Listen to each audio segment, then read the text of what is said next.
Saya Al-Fakir Tawa Mu'alim menyatakan dengan tegas menolak kenaikan PPN menjadi 12%. Jika Anda yang mendengarkan video ini, Anda diam saja.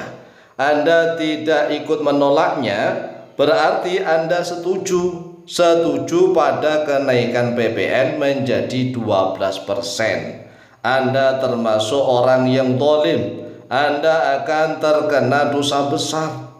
Mengapa? Karena kenaikan PPN menjadi 12% ini adalah perbuatan zalim. Zalim itu tidak adil. Sedangkan zalim ini adalah perbuatan yang sangat dibenci oleh Allah, sehingga termasuk dosa yang sangat besar. Karena pemerintah membuat kebijakan menaikkan PPN 12% ini dalam keadaan situasi dan kondisi yang belum tepat.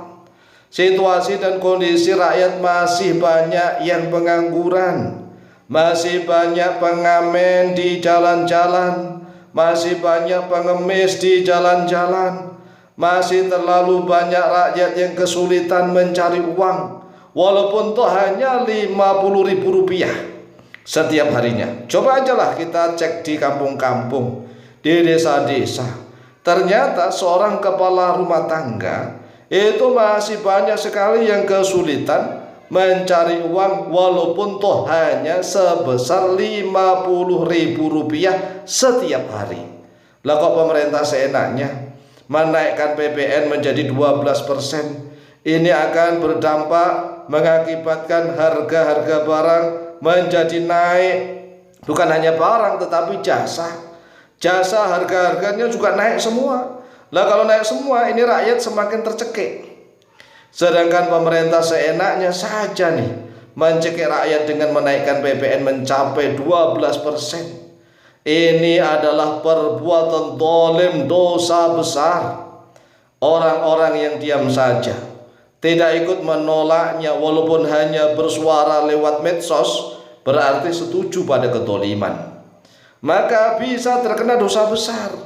Jangan dianggap remeh menaikkan PPN 12% dalam keadaan situasi dan kondisi rakyat seperti ini. Bukan berbuat zalim, ini zalim, sangat zalim. Karena kemarin kan tahun 2019, 2020 sampai hampir 2021 itu kan ekonomi rakyat porak-poranda gara-gara adanya pandemi.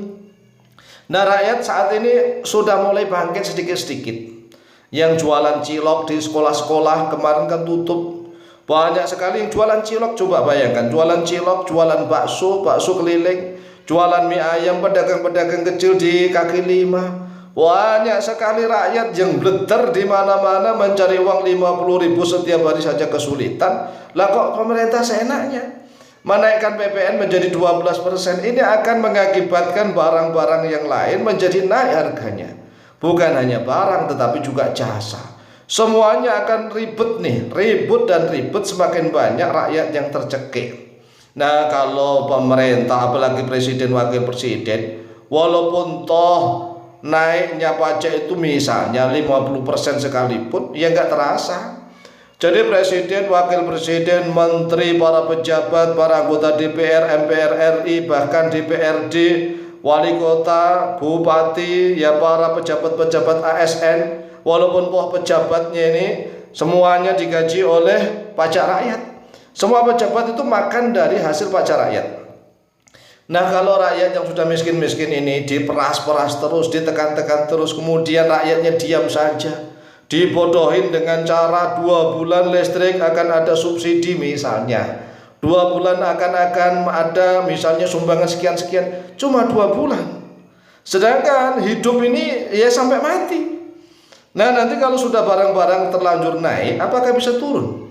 Sulit sekali. Oleh sebab itulah, sebelum PPN ini benar-benar, yang PPN 12% ini benar-benar dilaksanakan pada 1 Januari 2025, ayo rakyat, seluruh rakyat Indonesia sudah bareng-bareng menolaknya nih, harus sudah saatnya. Nah, kami sudah membaca nih bahwa Muhammadiyah secara resmi meminta pemerintah untuk mengkaji ulang kenaikan PPN 12%.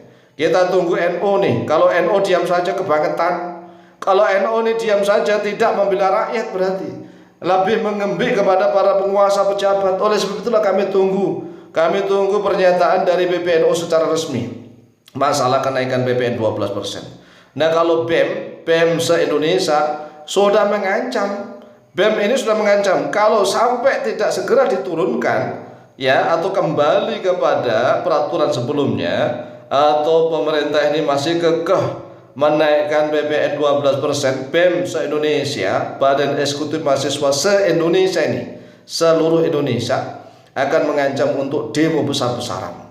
Nah, kalau pemerintah tetap kekeh ya PPN-nya 12%, wah ini bisa geger nih, bisa geger.